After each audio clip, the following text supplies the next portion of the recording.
everyone. Happy New Year.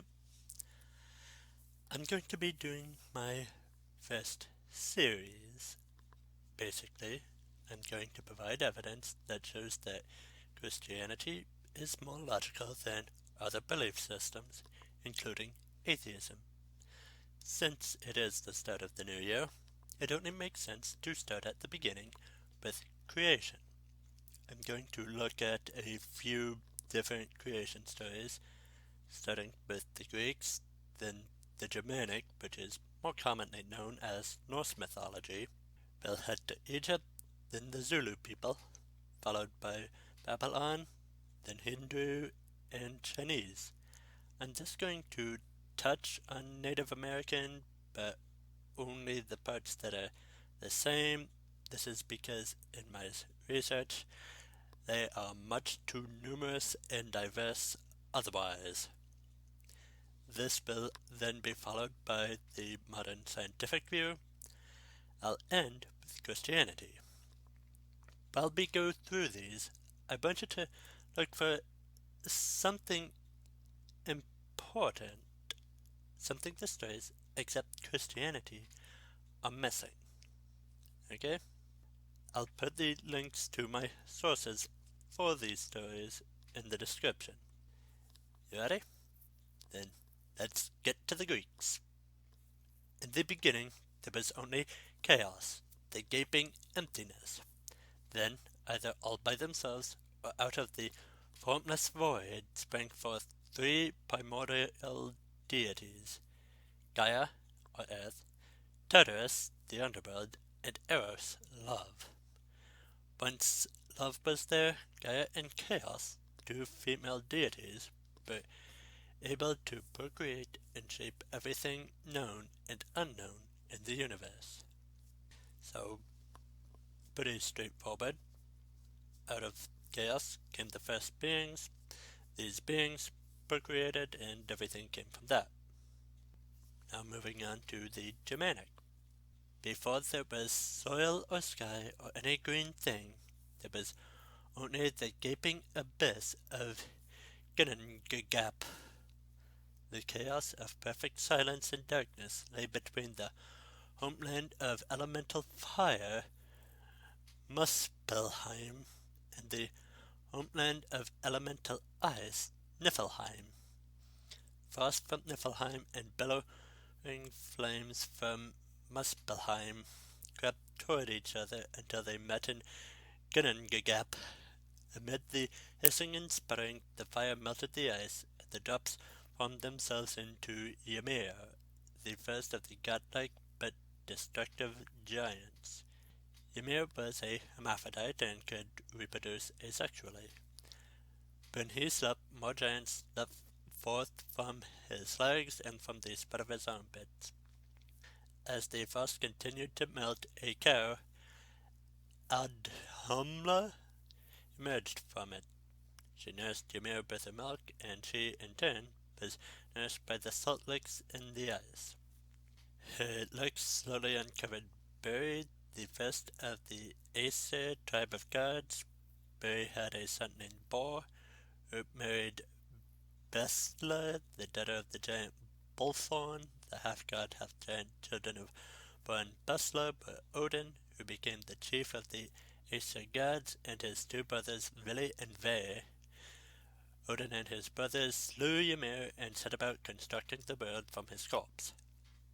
Okay, some similarities to the Greeks, starting with empty chaos. First beings came from this. Moving on to the Egyptians. In the beginning, there was nothing but a dark, watery abyss of chaos, the primordial ocean of none.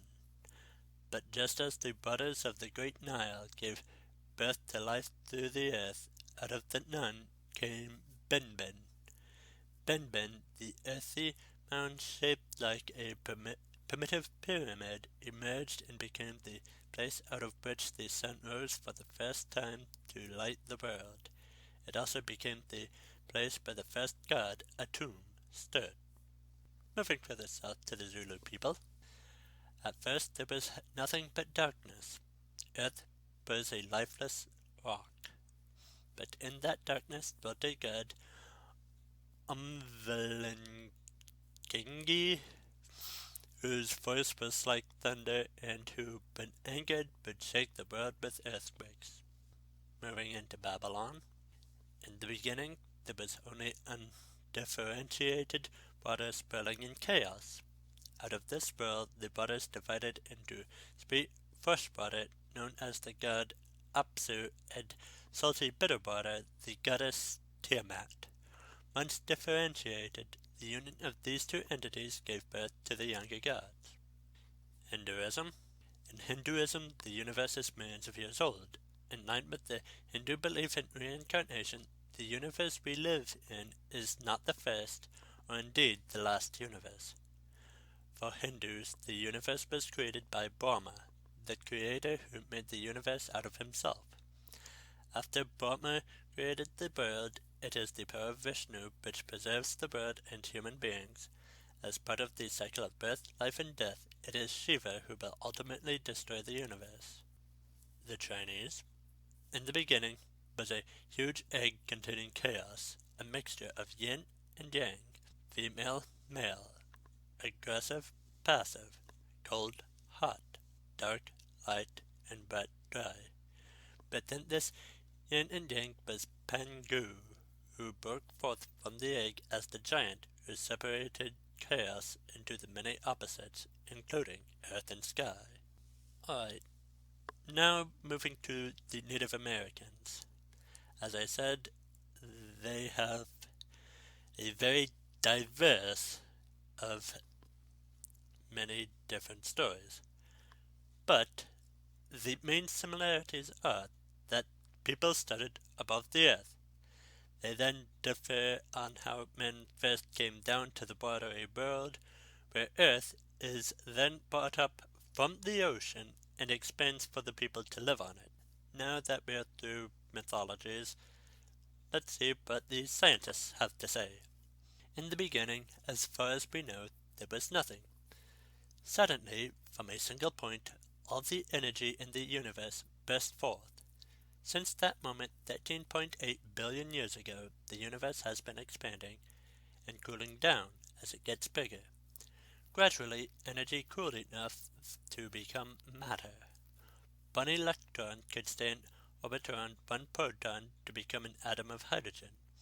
Great clouds of hydrogen swirled around space until gravity pulled some atoms so close together that they began to burn as stars. Stars swirled together in giant clusters called galaxies. Now there are galaxies numbering in the billions. So, nothing, then something. Very similar to the creation mythologies. And there's one thing that in all of them is completely unexplained. Time. How did time start? I've seen someone try saying that time is just a human creation. This is false. It is our measurement that is a human creation. Think of it like a number line, with 0 being this moment in time. Now, start going back. When you reach the last negative number, you can start going forward. The same thing is true with time. If it wasn't created, but rather there is an eternity past, how could we get to today? We couldn't. Now, before I get into the Bible story of creation, I want to be honest with you and say there are some creation myths that start similarly, but we'll explain why there are in a later video. Okay, in Genesis 1:1-2, in the beginning, God created the heavens and the earth.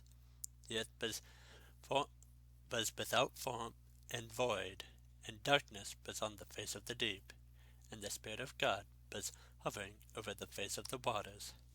And then John 1:1-3, in the beginning was the Word, and the Word was with God, and the Word was God. He was in the beginning with God. all things were made through him, and without him nothing was made that was made. There's two things that I want to make note of. First, in John, it says God created everything. Time is included in everything.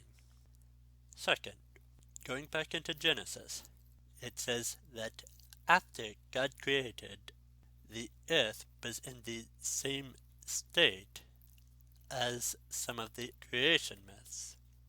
If angels and demons, which demons are fallen angels, exist, it would make sense they were made shortly after he spoke time and matter into existence. So this is the state they would see. And if demons wanted to turn people from God with false deities and creation accounts, would it not stand to reason they would add in their eyewitness with the lie? The most convincing lies are sprinkled with truth. So, it makes sense that the other creation stories would have the similarities of starting from nothing but chaos, and everything coming from that. Next time, we'll be looking at morality, how that fits in with the different belief systems, and how it proves Christianity. Good day, and God bless.